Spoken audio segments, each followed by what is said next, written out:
Hello and welcome to this special edition of Journalist Roundtable. I'm the host and moderator, Kent Davey, and I'm joined by Allison St. John of KPBS. Tonight's show is the first of KOCT's Election 2016 programming. Measure A will go before Carlsbad voters in a special election on February 23rd, one of the earliest election dates anyone can remember. This special election set by the Carlsbad City Council came about after two resident-led initiatives and referendums. Measure A will ask if voters are for or against a proposal to build a regional shopping center on what are currently strawberry fields along Interstate 5.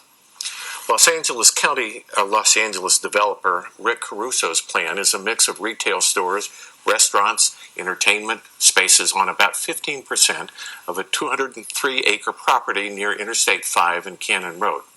The other 85% of the land would be for open space farming, public trails, and recreation. Tonight we have two guests to debate this major development. In favor of the plan is Mayor of Carlsbad, Matt Hall. In opposition to the plan will be DeAnn Weimer, President of Citizens for North County. This is an important debate tonight because it may affect all North County, so let's begin. Mayor Hall, could you tell us what Prop A is and what the underlying plan seeks to do? Well, Measure A will be the ballot on February 23rd, and as you've said, it was 203 acres is what the proposition represents. Of that, it was a 48-acre site that was designated tourist commercial, and that was looked at when we did the general plan update here this past summer. On the 48 acres, about 26 of those acres will be developed. And of those 26 acres, the actual the footprint of the structures will be about 10 to 11 acres. The rest of the land, the 22 acres, will be left for farming, along with some other land, a total of 65 acres. Currently, Mr. Yukagawa has about 30 acres that he's farming. So part of this is the continuation of the strawberry fields. And this was kind of patterned after Carltus and what they did in the flower fields and the Armstrong Nursery, where they used a commercial component to help sustain agriculture. The rest of the land, which is a little over 100 acres, 110 acres, will be left in open space. Part of what Mr. Caruso will do is on that 110 acres, he will go in and revegetate that land and bring it back to a good current state, back to what it should be. Okay. Ms. Weimer, the proposal has sparked a whole bunch of citizen angst in certain quarters. Tell us what's wrong. Well, I think the first thing that's wrong with this development is that it's going to create a traffic nightmare for all of us who live in Carlsbad as we bring 12 to 13 million new people to the Cannon Road Exchange. And I'm not sure that any of us who live in Carlsbad want to live in an area that is like the Los Angeles metropolitan area or that is like Orange County. And that is not why we came to Carlsbad to live. And so that's pretty disturbing that we would have to face that type of traffic nightmare for a generation, because it's going to take Caltrans till 2035, they say, to really begin to address the widening projects for the I-5 corridor and to get that done. And that's really not fair to the residents who live here to have to put up with that for that period of time. The second thing is that we have a developer that has asked for control over this very vital and precious piece of the Carlsbad community for 15 years. And a lot of us have a lot of trouble with thinking that we would cede that control to an outside entity. And I think this is why you see the person who was been very active and some consider the guru of the growth management plan and certainly an instigator and a strong advocate of the general plan that Carlsbad has maintained. You know, the growth management plan and the general plan have created a tapestry around which Carlsbad has developed that I think is the envy of everyone in San Diego County. And this plan gets into the middle of it and rips it to pieces.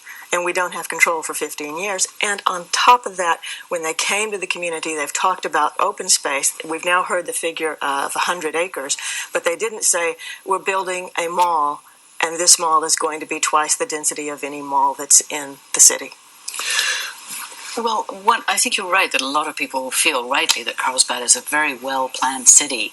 And that's why I was interested when your former city planner came out against the plan, Mr. Holtzmiller, and he says in his letter that he really thinks this is not appropriate, is too intense for this particular piece of property, that it was supposed to be a visitor-serving development, and instead it's a regional shopping center, and that it's being shoehorned into too small a space. So, I know that you have supported this project and voted for it, but here's the planner who's given you the reputation you have of being a well-planned city saying this is not the right property for this project.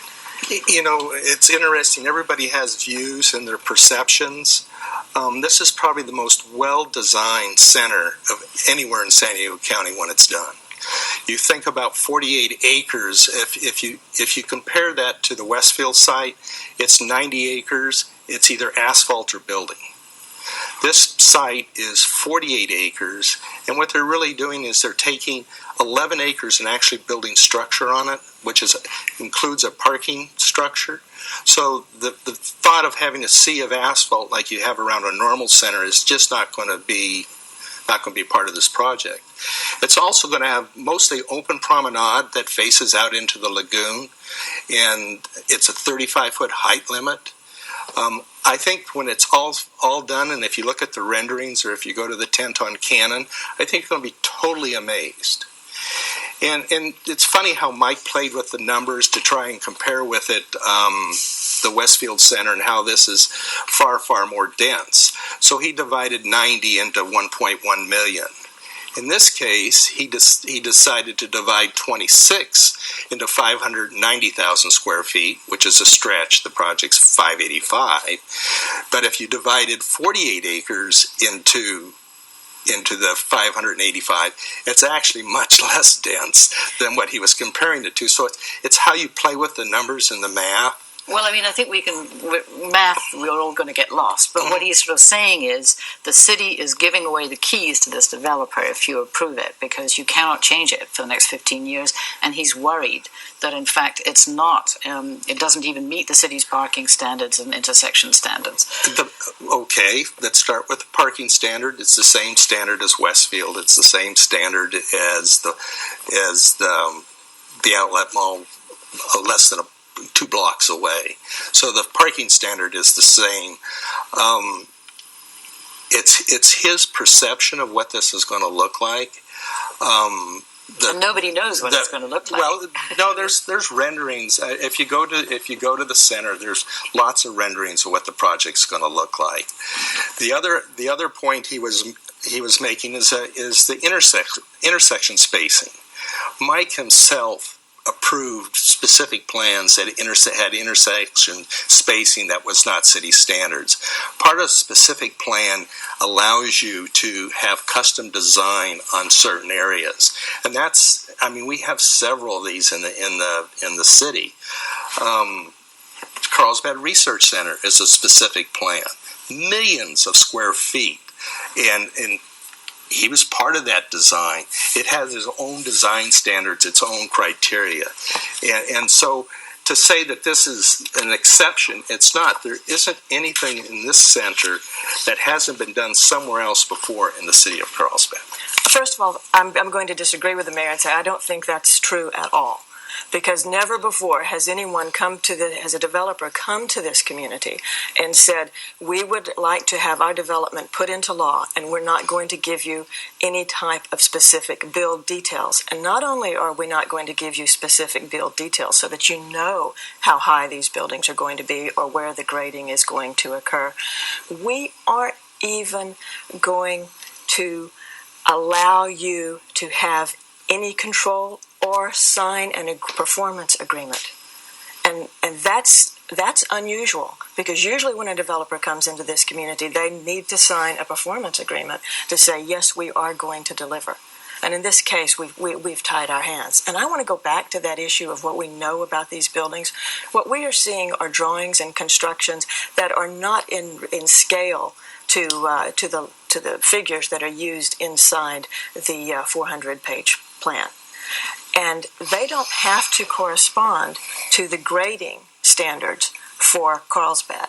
If the developer wants to come in and raise the pad and add soil and make that higher on the Agua Hedionda Lagoon, they can do that, and they can come in and they can build their buildings taller, and so they would be even more imposing, because the city of Carlsbad doesn't have the ability to say, no, that's not our grading standard. They can only check off that grading was done. Is that That's ministerial the case? duty. Absolutely not. Absolutely not. I mean, the height limit is the height limit. They're going to meet all of our standards, all of our growth management standards. And to say you don't meet the grading standard, I mean, that's state law. You can't waive state law. It's the same way with the stormwater runoff and all those issues. All those issues come from the federal government to the state government to the local government.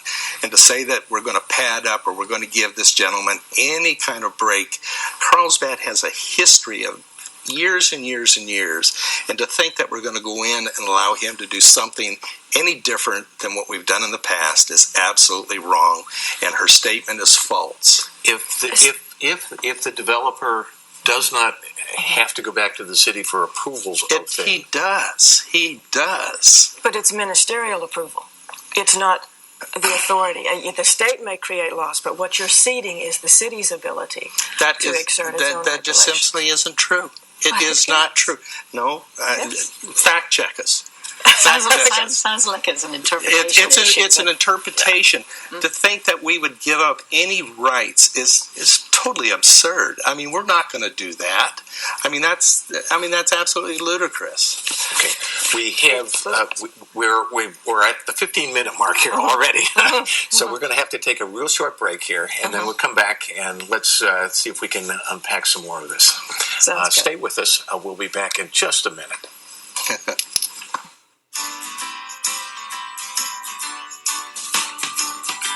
Have a direct impact on your government. Voice your opinion on issues that affect your community. Stand up for what you believe in. On your way to work or returning from the waves, cruising by or exercising, between classes or having your morning coffee. It doesn't matter what you're doing. Come, vote as you are. Thank you.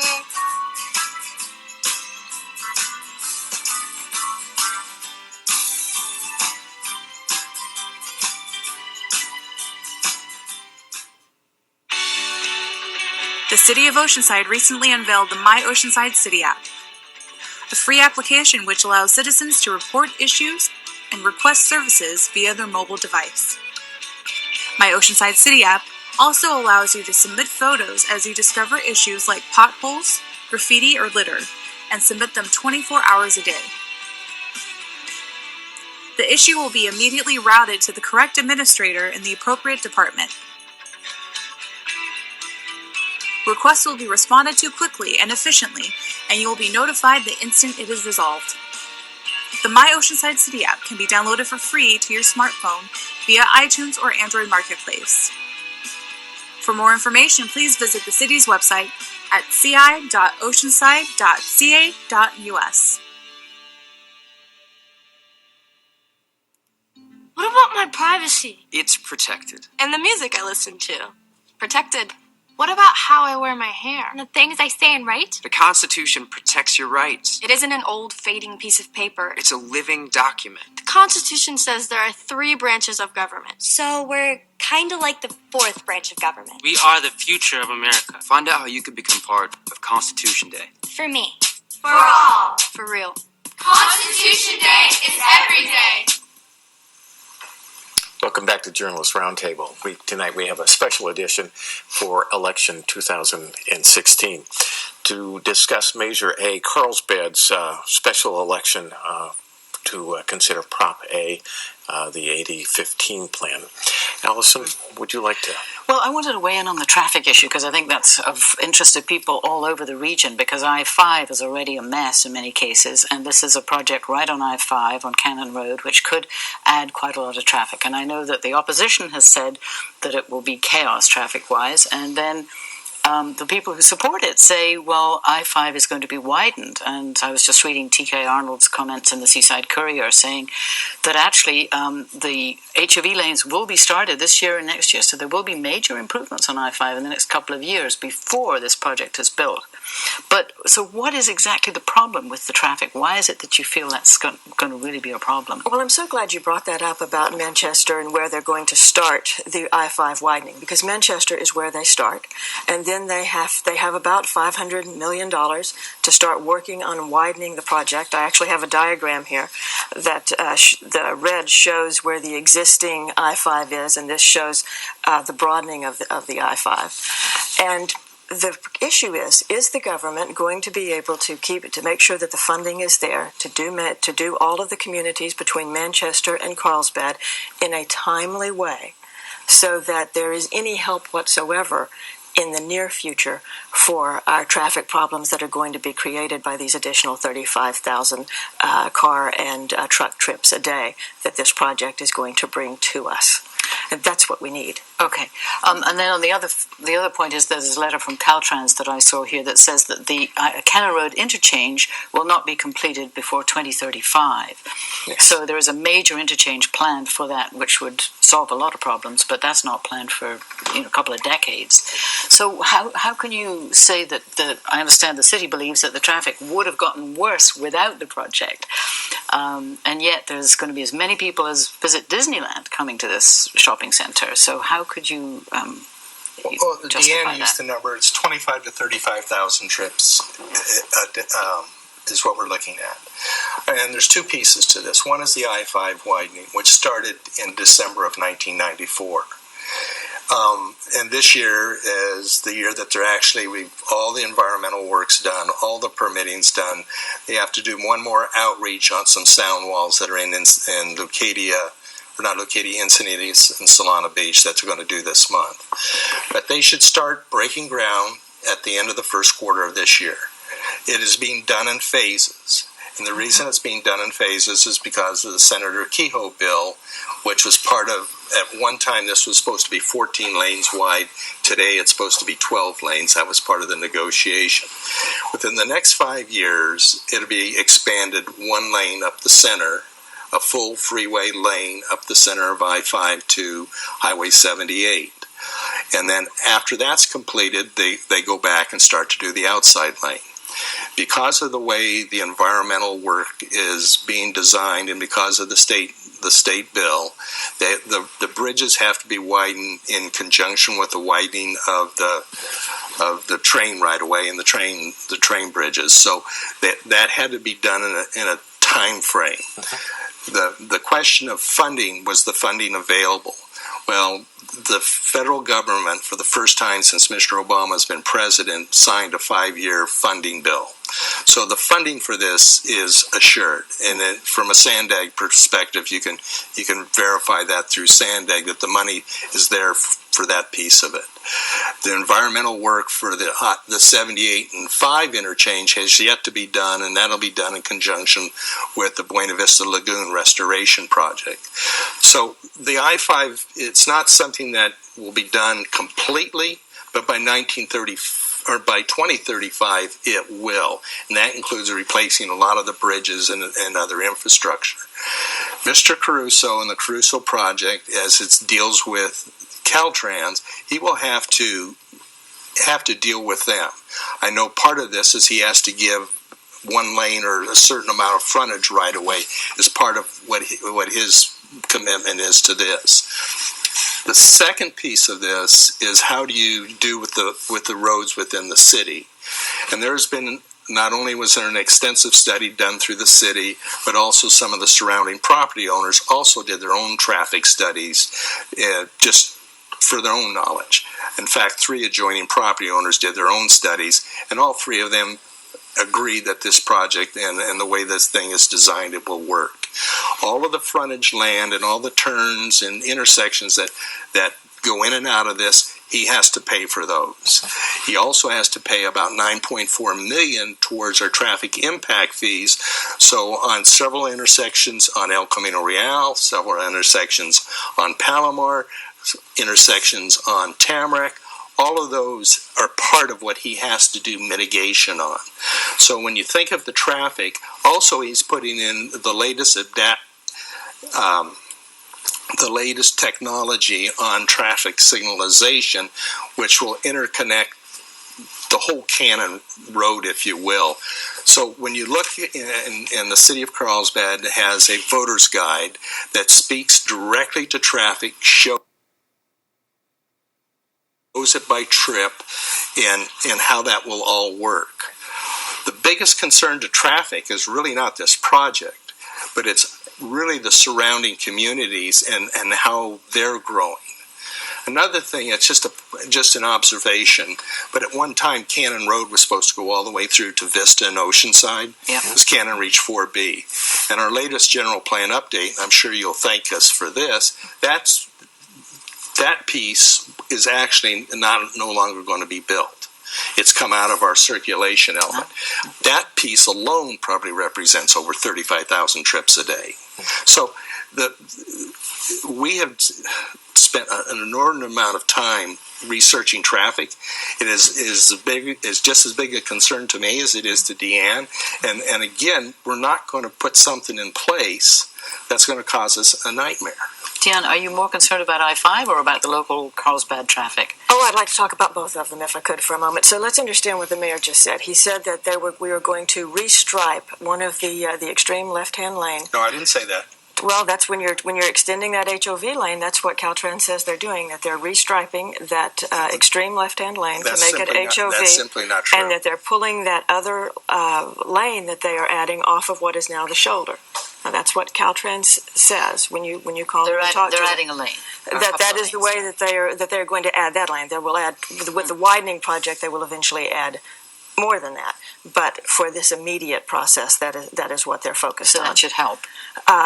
Well, we don't know exactly how that's going to work. I mean, if adding that one HOV lane is going to actually provide any relief for Carlsbad as much as it would provide for just the traffic going through Oceanside residents. Going through Oceanside residents. If you relieve traffic generally, it relieves traffic. So, it's fungible.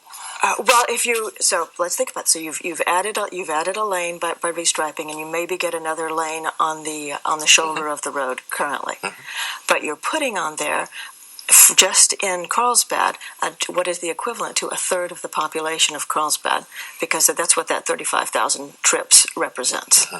Do you see? So that's the population growth. So you have that much coming into town, and most of it is concentrated on the Cannon Road Exchange. And the reason that letter is important is because it put the city of Carlsbad on notice that the changes they were making with this Caruso-affiliated plan would interfere with the solutions that Caltrans had.